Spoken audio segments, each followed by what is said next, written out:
Hello guys, welcome to Edexcel for you. Today we're going to discuss speciation for A-level biology. Okay, let's move on to the content. Today we're going to discuss speciation. Under that we're going to discuss what is a species, what is speciation, allopatric speciation, sympatric speciation, and how speciation takes place, and an example for speciation. Okay, let's move on to the lesson.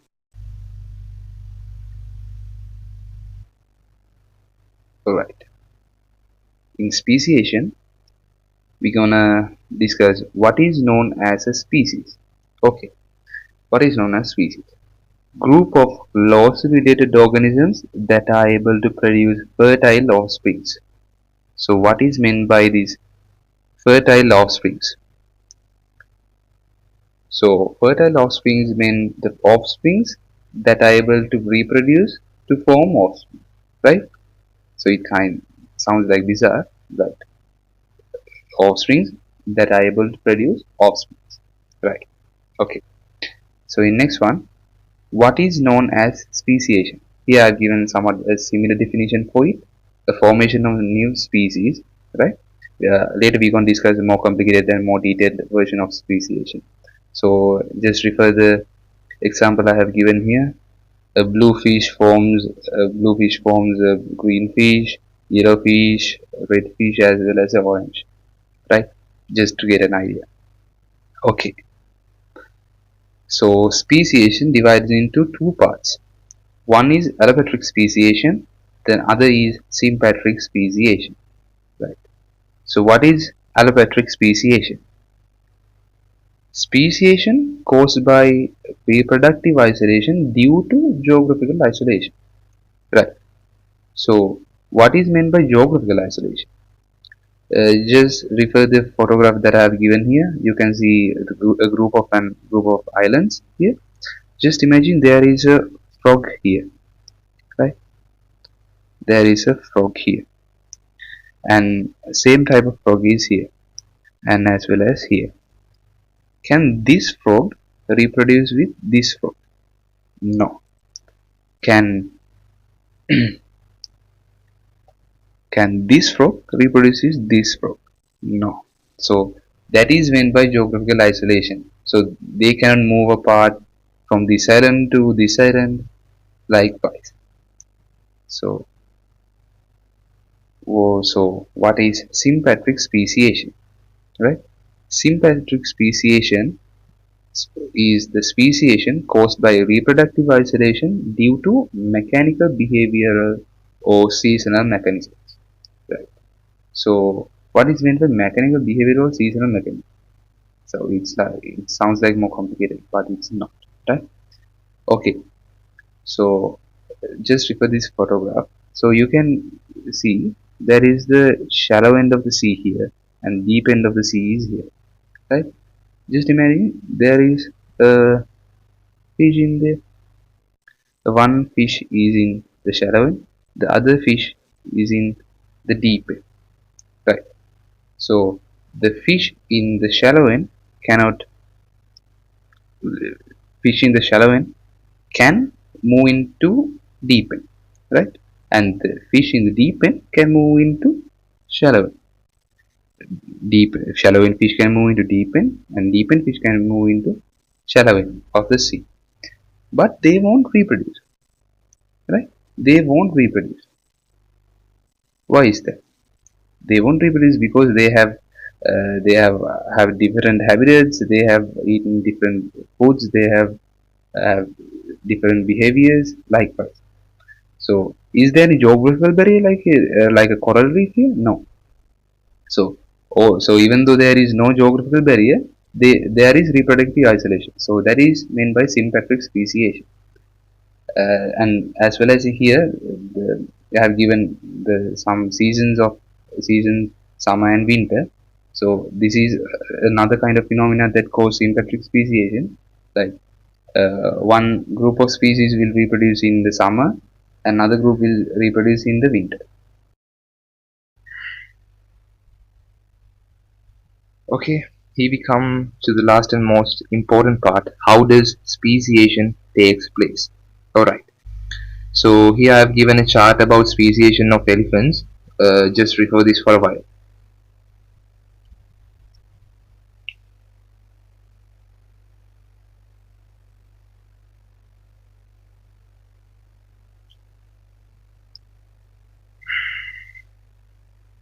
Okay. Here I have a flowchart about this series of phenomena that takes place for speciation of elephants.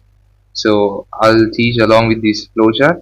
If you want to get a screenshot, take it and study later. Okay, let's move. So first, the common ancestor. So the common ancestor of the elephant is mammoth, right? Common ancestor of the elephant is mammoth. So before 50,000 years ago, before 50,000 years ago, Earth was one giant connected landmass, right? So mammoths, the common ancestors, could travel freely across it. I mean, they could travel freely across the Earth, right? But over time, continents drifted, islands formed, and land broke apart. So it caused the elephant groups to become isolated in different regions. So it caused geographical isolation, right? So next, different selection pressures. So what are these selection pressures? Selection pressure is a factor that determines whether the particular population is less successful or more successful in surviving against that particular factor. So that factor could be either climate change, the climate factor, or predators, or a disease, or human activity, right? Can be one of these factors. Okay. So, since they are reproductive isolated, mutations in alleles takes place. So, what is meant here? Since they are reproductively isolated, mutations in allele takes place. So, since they are lived in geographically isolated region, they will reproduce among the same individuals for a longer time period. So, it goes to produce alleles that have undergo mutation, right? So, you know about mutations. You have done study about mutations. Okay. It forms new alleles that are successful against the particular selection pressure. So here somewhat important part. Right? Okay. So I'll give an example. So in let's get Africa as an example. So in Africa there is somewhat a hot weather condition. I mean a high temperature. So the heat loss of the animals that live in the particular area should be great. So the alleles of the elephants living in that area have undergo mutation and forms alleles that produce large ears, larger body, and thin skin to make them live easy in that area. So African elephants have African elephants have large ears, a larger body, right?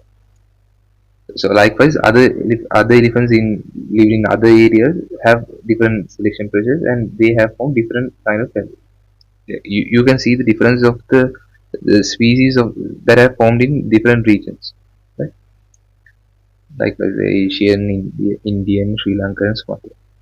Okay, so here comes the spinal part. Allele passed into offsprings, and allele frequency of particular allele increases. So you know what is meant by allele frequency. Allele frequency is the abundance of the particular allele in the population, right? So what since that allele is successful in living and surviving, it have passed into offspring. So after passing it into offspring, the allele frequency of the particular allele increases. So the genotype and ultimately phenotype of the elephants have changed, and it goes to form subspecies or species, right?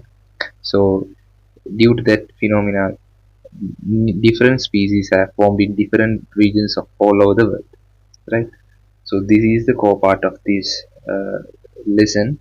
So it could be better if you revise this video once again to get the better idea of this lesson. Okay, let's move on again to the content.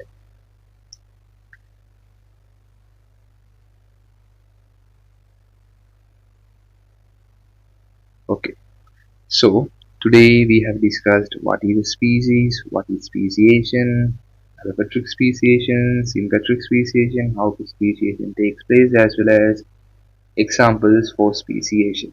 Right. So I'm going to wind up the lesson. So thank you guys for joining with me for today's lesson. Hope to see you all in my next video. Don't forget to like and subscribe. Thank you.